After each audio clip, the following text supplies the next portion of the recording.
ఆరోపణలు చేశారు. రాజేంద్రనగర్ బండ్లగూడ జాగీర్లోని సరస్వతి శిశు మందిర్ పాఠశాల అదనపు గదుల ప్రారంభోత్సవం పాదపూజ కార్యక్రమంలో బండి సంజయ్ పాల్గొన్నారు. ఇప్పటి వరకు జరిగిన కూల్చివేతలన్నీ హిందువులవేనన్నారు. ముస్లింలకు సంబంధించి ఏ ఒక్క బిల్డింగ్ కూల్చలేదన్నారు. హైడ్రా పేరుతో కాంగ్రెస్ కొరివితో తలగొక్కుందన్నారు. హైడ్రాకు బీజేపీ వ్యతిరేకం కాదని, రేవంత్ ప్రభుత్వ నిర్ణయం వల్ల పేదలు రోడ్డున పడ్డారన్నారు. రేపు మూసీ వల్ల పేద ప్రజలకు తీరని అన్యాయం జరగనుందన్నారు. గతంలో ఒక ఆయన ఇలా అని ఫామ్ హౌస్ లో పడుకున్నారని ఎద్దేవా చేశారు.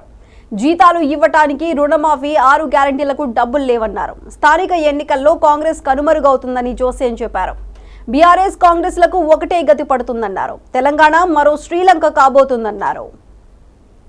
ఇలా హైడ్రా విషయంలో ఇలా కొరితో తలగోకుండా పరిస్థితి కాంగ్రెస్ పార్టీ పరిస్థితి. ఇవాళ ఏదో అని ఇలా సినిమా చూపెట్టి ఇలా పేదల బతుకులతోని కాంగ్రెస్ పార్టీ ప్రభుత్వం ఆటాడుతున్నారు. పేదల బతుకులను సర్వనాశనం చేస్తున్నారు. గతం చెప్తున్నాం, హైడ్రాకు మేము వ్యతిరేకం కాదు, కానీ ఈ పేదల బతుకులు నాశనం చేయడం ఏంది, ఈ పేదల ఇల్లు కూల్చడం ఏంది, అసలు ప్రభుత్వం యొక్క ప్లాన్ ఏంది? ఇవాళ హైడ్రా అటు పోయింది, మళ్ళీ ఇప్పుడు నెక్స్ట్ స్టార్ట్ అవుతుంది, ఇలా మూసీ స్టార్ట్ అవుతుంది. మళ్ళీ మూసీ ఆ ప్రాంతంలో మొత్తం కూడా ఇళ్లను కూల్చే ప్రయత్నం చేస్తున్నట్టు ఇప్పుడు సమాచారం వచ్చింది. కూలుస్తున్నారు కూడా. ఇప్పుడు అదే అయిపోయింది. దీన్ని మూసీ ప్రక్షాళన అంటే ఏం ప్రక్షాళన చేస్తారు? నేను చిన్నప్పటి నుంచి అది మూసీ ప్రక్షాళన చెప్పండి. 30-40 సంవత్సరాల నుంచి ఉంటున్నారు మూసీ ప్రక్షాళన చెప్పండి.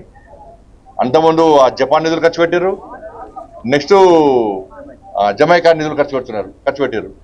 మరి ఏడమైనాయో? ఒకను హుస్సేన్ సాగర్ నీళ్ళు కొబ్బరి నీళ్ళు చేస్తానండి ఆయన ఫామ్ హౌస్ లో ఉన్నాడు. ఆయన పోయి ఇది బంద్ చేసి అద్దె అవుతుంది. ఇప్పుడు అది కొబ్బరి నీళ్ళు వస్తే దాన్ని అదే కలుపుకొని తాగుతుండే వాళ్ళు. ఆడపోయి ఉన్నాడు. మరి కాళేశ్వరం పేరుతోనేమో 1,00,000 కోట్లు నాశనం చేసి ప్రజల మీద భారం పెట్టిండు.